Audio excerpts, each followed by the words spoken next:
Já, verið velkomin inn í Fjölnir TV. Við erum hérna ætlum að taka viðtal við tvær meistarlega stelpur sem eru að spila á móti Haukum á morgun.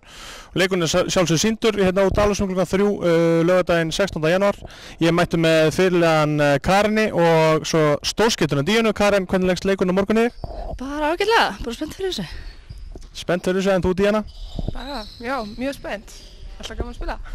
Það er spennt og mjög spennt, þannig að þetta er alltaf gerast. Hérna er eitthvað sérstakt í Haukum og spilum við á Ásvöllum, það var svolítið erfitt, það er með Ramúni og fleiri í liðinu.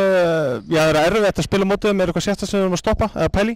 Já, bara mest að hlaupa tilbaka og stoppa hraðahlaupin, stoppa svona auðveldumörkin. Það var alltaf hægt að berjast. Ok, sammála því, við erum að hlaupa tilbaka. Það hefur verið vandamál stundum. Já, svo náttúrulega Marja Inners sem er komin.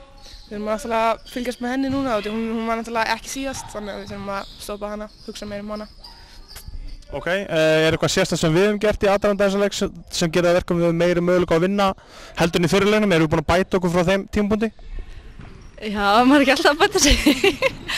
Ég veit ekki, bara búin að æfa eins og alltaf. Búin að æfa að hlaupa tilbaka og búin að það hjálpa okkur. Ok, æfa vel. Og ert þú með eitthvað leinu upp til að já, eitthvað leinu laust til að vinna Hauka? Vá, já, hlaupa tilbaka. Díana er leynilausnin. Nú veit ég hvað ég segja. Þetta viðtal er að fara aðra leið en við ætlum, en það er alltaf bara mjög jákvæmt. Við erum svolítið flippi sjónvarpsstöð. Við erum netsjónvarp, þannig að við megum allt. Hérna, nú er okkur búið að ganga ágætlega fyrir hluta tímabils, unnum 4 leiki fyrir áramót og hérna, já, komum með 8 punkt á töfluna, eigum möguleika að halda okkur uppi ef deildinni skipti í tvennt. Hvernig finnst ykkur svona fyrri hlutin hafa gengið? Mér finnst það alveg að ganga vel sko, en við hefum samt alveg átt að geta tekið fleiri stig og svo móti Káa, þá vorum við ekki að spila okkar leik og eins og HK leikurinn núna seinasta laugardag, þá hefum við getað gefið meira í hann, tekið stigin. En við höldum að fara að berjast. Höldum að berjast, en þú heilt yfir, ertu búin að sátt með tímabilið bæði hjá þér sjálfi og liðinu? Já, bara búin að standa okkur fara og vel. Náttúrulega ósátt með að missa stig á móti HK og Káa Þór og Fylki líka, en það er náttúrulega brotið, já, bara Fylki. Síðan, já, við geta stjórnlið kannski einu stigi frá stærri liðum, en kannski kemur við það núna inn.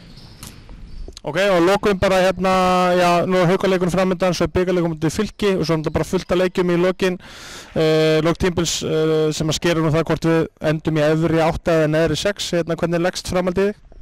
Bara vel sko, við verðum bara að halda fram að æfa svo keppnur og einbytta okkur. Æfum svo skeppnur, þetta var mjög gott. Já. Þá kemur þetta, já, bara á viljanum, Fjölnis hjartanu. Fjölnis hjarta sem er komið hérna í hérna utanaðkomandi stelpur og Díana, hvernig leggst framhaldið í þig? Bara mjög vel, bara mætum almennilega í leiki og bítum aðeins frá okkur, hættum að láta lemja okkur, það var bara gengur þetta.